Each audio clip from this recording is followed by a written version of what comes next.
Good game.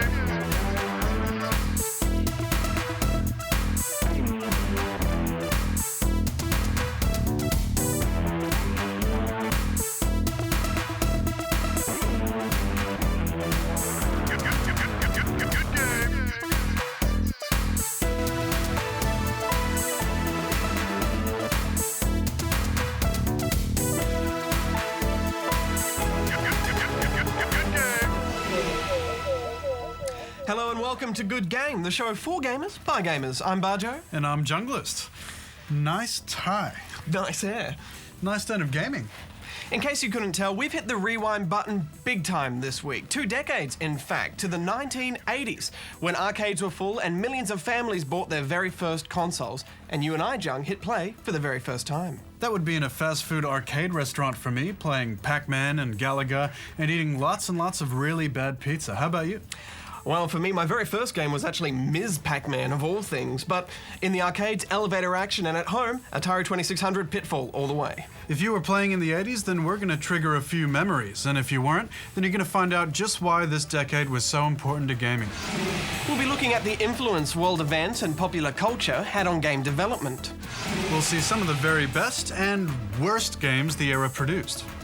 And we challenge the Chaser's very own hardcore gamer Andrew Hansen to a Ruffle Cup. But first, can you guess the name of the game for this week?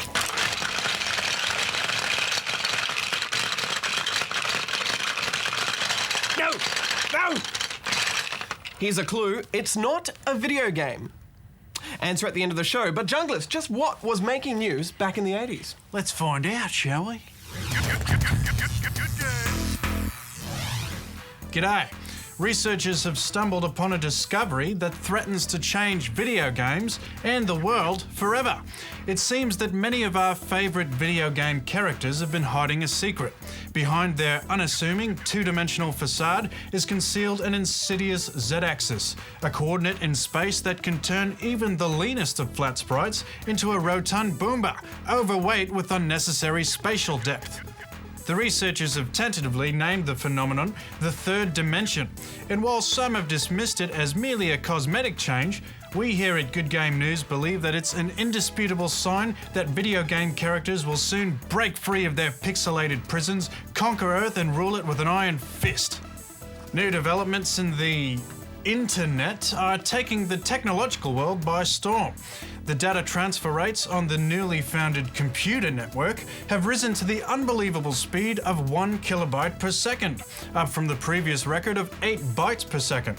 With speeds that fast, not only can you play online text-based adventure games, but you can also write text-based messages to other internet users. And you can even make funny pictures. Good game. When I think of gaming in the 80s, I think of a lot of hairspray and I think of a lot of bad fashion, and I have a lot of memories of going to arcades and smelling the food court next to the arcade and seeing games like Dragon's Lair and Space Ace and, oh god, just Tempest and everything back in the day. That was just really the birth of an industry, and as sad as it was to see the arcades die, it's all evolved into its own different directions, so arcadiness can come through in a game mode like Horde and a game like Gears of War in 2008. One of the movies of the 80s was Steven Spielberg's masterpiece E.T. the Extra Terrestrial. So, when Atari paid millions of dollars for the rights to turn the movie into a game, audiences were expecting exciting bike rides, spectacular spaceships, and one very cute little alien. What they got was this. What you see in front of you is pretty much the entire game. As E.T., you walk around fields looking for holes to fall into to find enough parts to phone home. There are slow-walking scientists and government agents to avoid, but no penalty for running into them.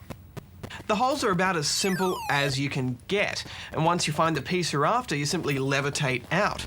Moving around actually depletes your energy, which can be replenished by finding lollies. However, we found none of them, and in fact, there's no real penalty for dying because Ethan just comes and resurrects you.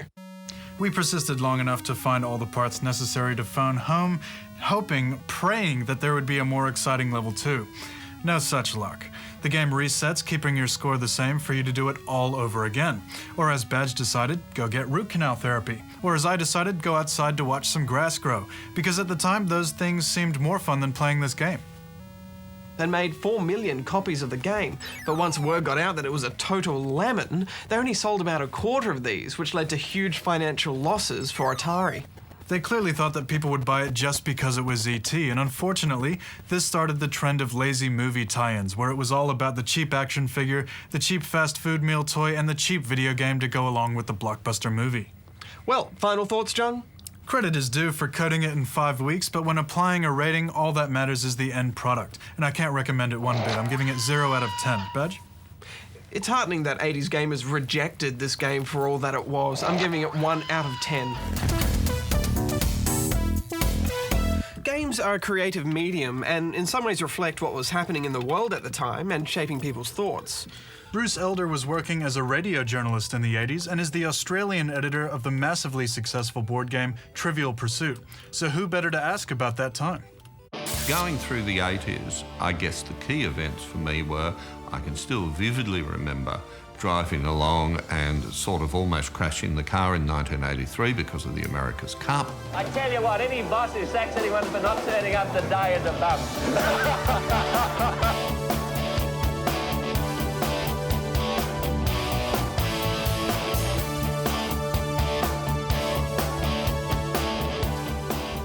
It's a fascinating period, isn't it? I mean, why would Cabbage Patch Kids take off? The same kind of thing with Rubik's Cube. The Cube, owned by an estimated 1 in 8 of the world's population.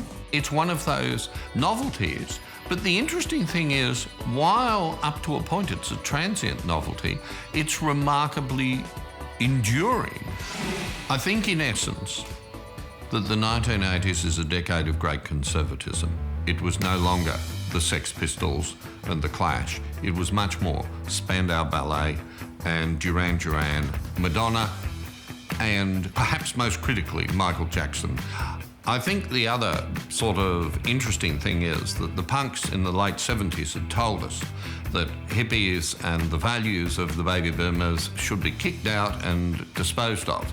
And then all of a sudden, there is this huge famine in Ethiopia, and the punks turn around and say, feed the world, and establish Live Aid, which becomes the biggest concert since Woodstock. I guess that the big thing in the 80s, more than anything else in terms of technology, is people embracing video in a major kind of way.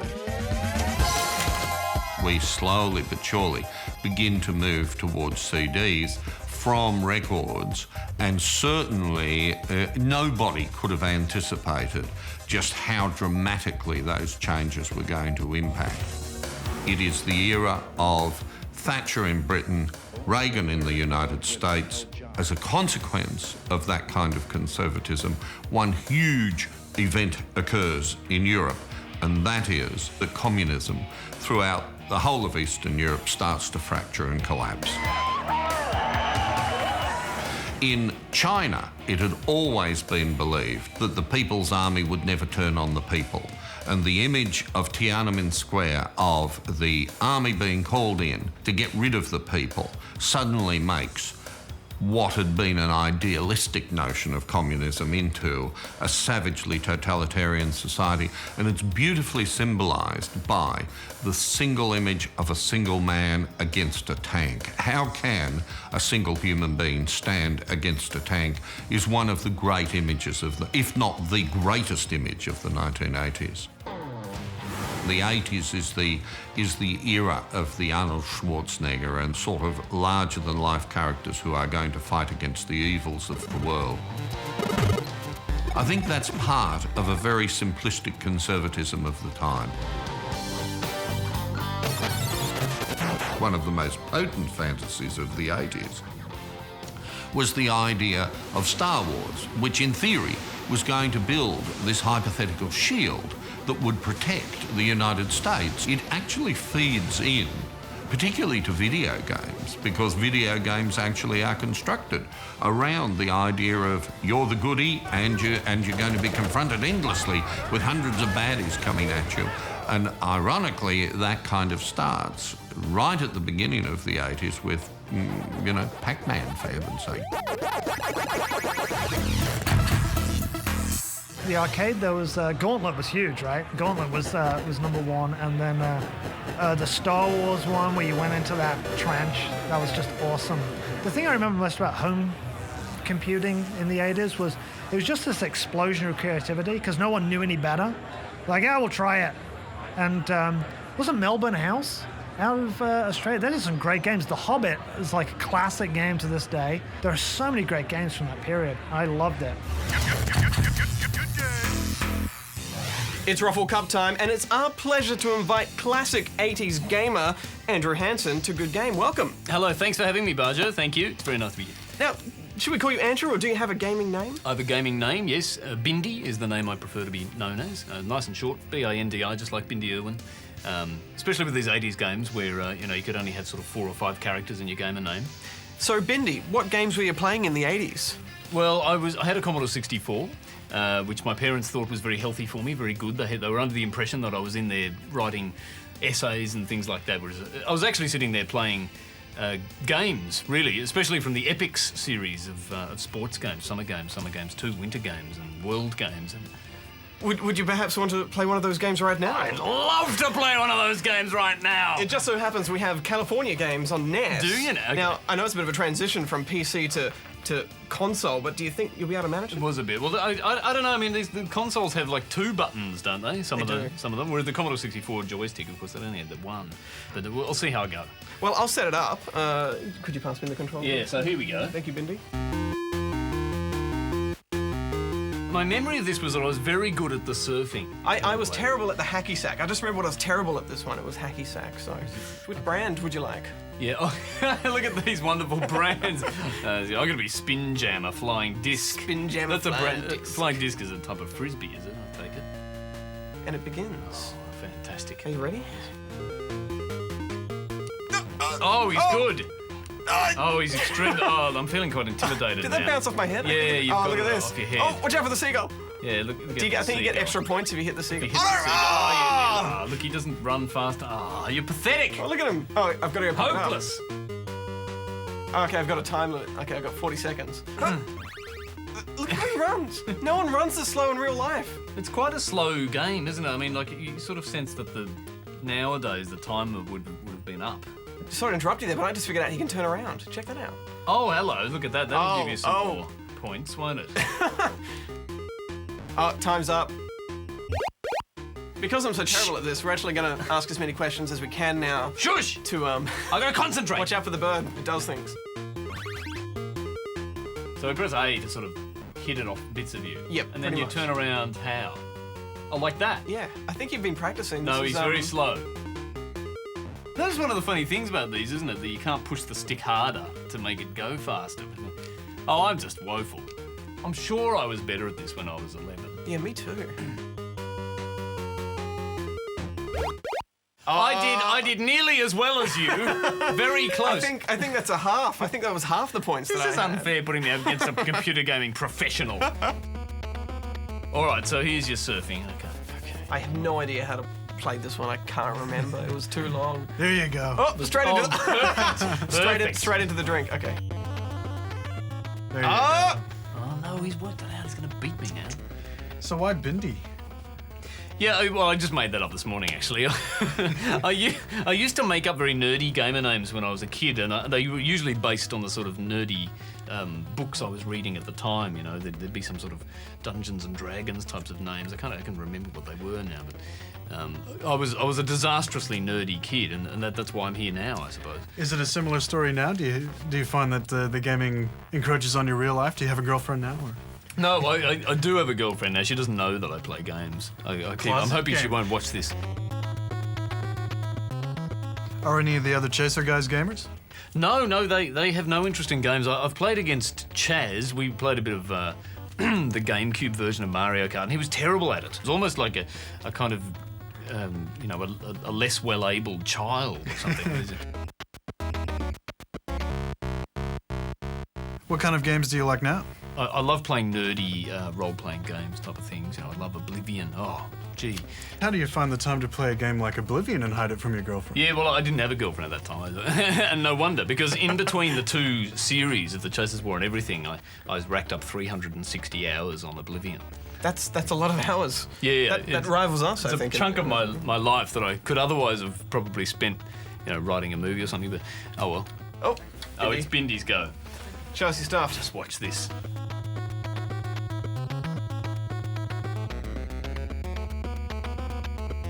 I think you build up speed by going up and going down, down. up and down, up and down. And if you go too high, you can flip over the other side. But Yeah, there he goes. He builds up a bit of speed going down the wave. oh, Oh, and the shark's there again. I did used to stay up.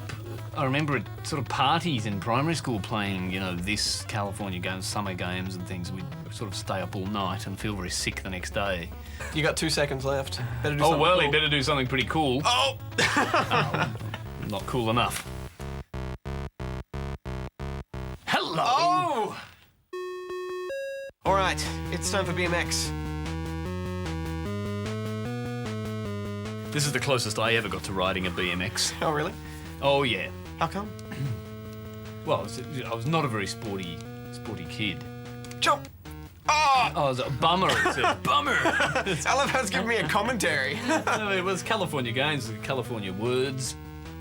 Now I'm dorky. Thanks very much, California dorky. Games. And it's game over. Okay. Okay.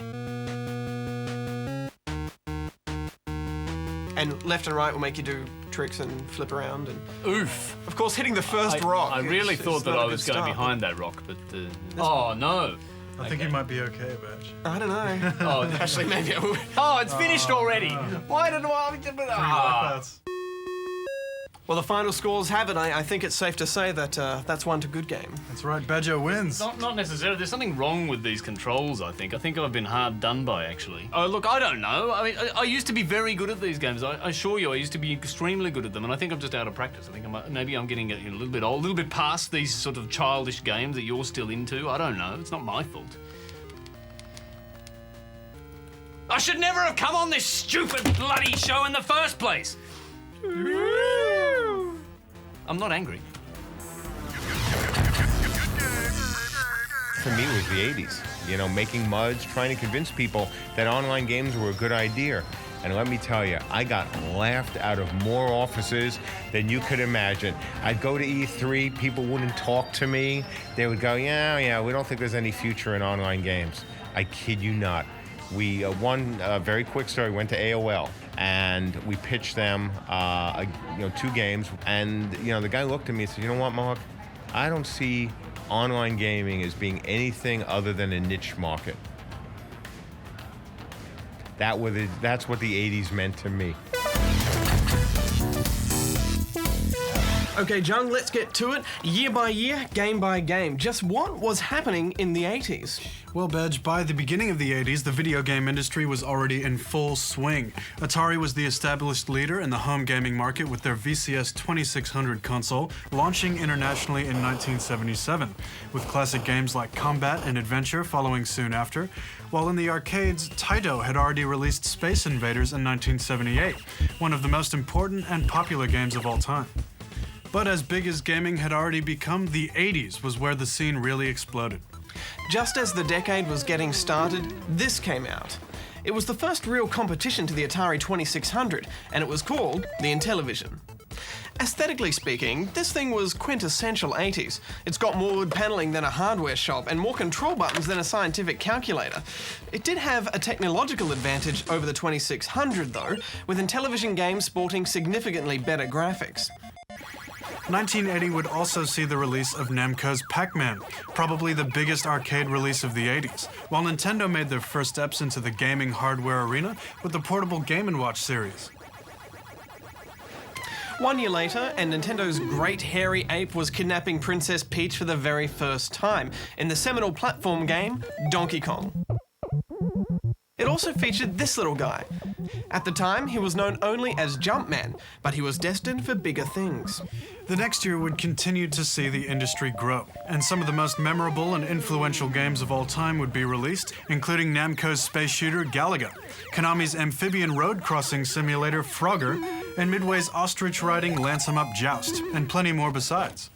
82 was also an important year because it saw the release of no less than 4 rival game platforms, including the Sinclair ZX Spectrum, the ColecoVision, the Commodore 64, and Milton Bradley's Vectrex console. Some would prove more successful than others. Another game to come out in 82 was this one, E.T. the Extra Terrestrial. And if you've been watching tonight's show so far, then you'll know how well that one turned out. After a number of high-profile flops like E.T. and an overabundance of terrible games flooding the marketplace, the inevitable happened. The infamous video game crash of 1983. Most North American game companies folded. Consoles were abandoned by their manufacturers, and even the mighty Atari had to concede defeat. The years after the US market collapse were quiet for console gaming, but home computers continued to grow in popularity, particularly in Europe, where the ZX Spectrum, Commodore 64, and eventually the Amiga would far outclass their competition. Meanwhile, Japan was making their own entries to the home console industry, with both Sega and Nintendo releasing their first machines, the Sega SG-1000 and the Nintendo Family Computer, or Famicom for short, the console that was destined to turn the global game industry's fortunes around. As the decade moved into its second half, a new era was about to begin. Nintendo's Famicom would be remodeled and renamed the Nintendo Entertainment System for its worldwide release. And the console wasn't alone. It was accompanied by probably the most important game of the 80s.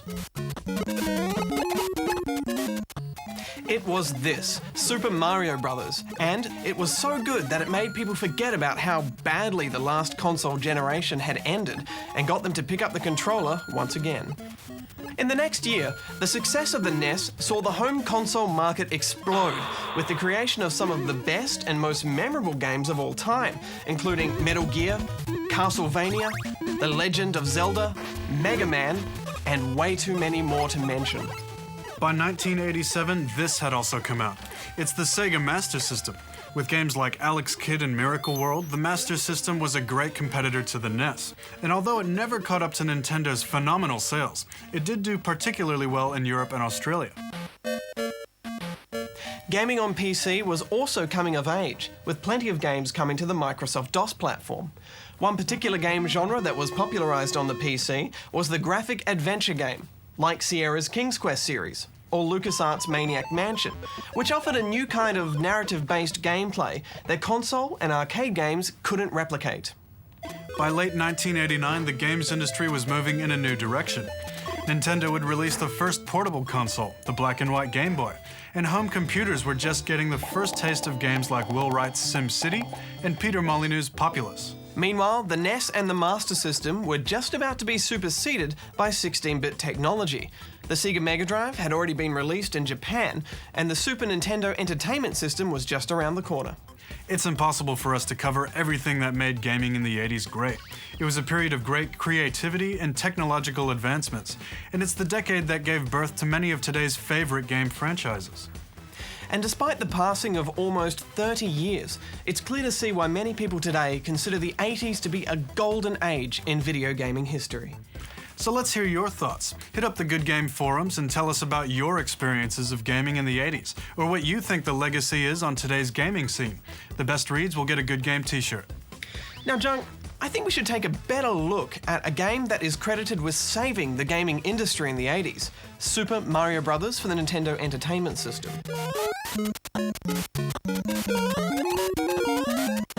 Mario came from the mind of gaming god Shigeru Miyamoto, one of, if not the most influential game designers of the 80s and beyond.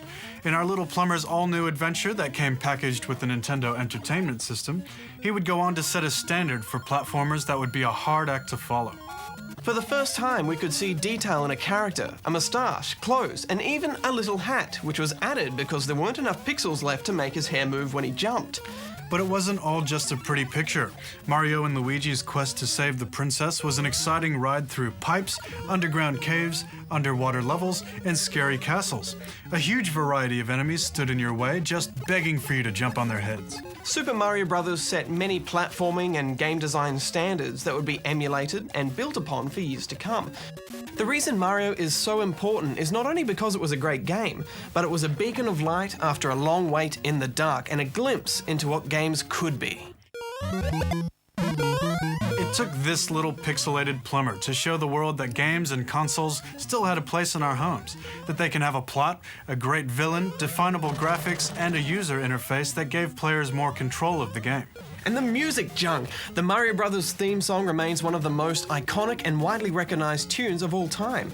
Those sound effects of grabbing a coin or jumping on a mushroom or losing a life resonate in all 80s gamers' memories and remind us all of a time when video games stopped being a mild distraction and became a way of life.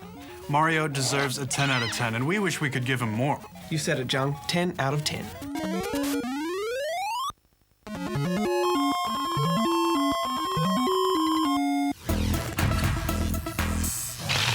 So did you guess the game for this week?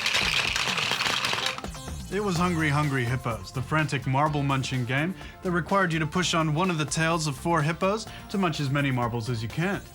Now, this game was actually big in the 80s, but invented slightly before that. And in fact, it's one of the very first button-mashing games of all time. It requires no real skill to play, Jung. Did you know the hippos have names, Betch? Oh, really? This one's Happy, and there's Harry and Henry and Homer. He's my favorite. Well, time for us to end this trip back in time, Jung. We'll be on the forums after the show, and you can download any episode of Good Game from our website. We're back to 2008 next week, bringing you the latest reviews, news, and industry interviews from the world of video gaming. Until then, Junglist out. Bajo out. I look good in pink. You do. Sexy. Good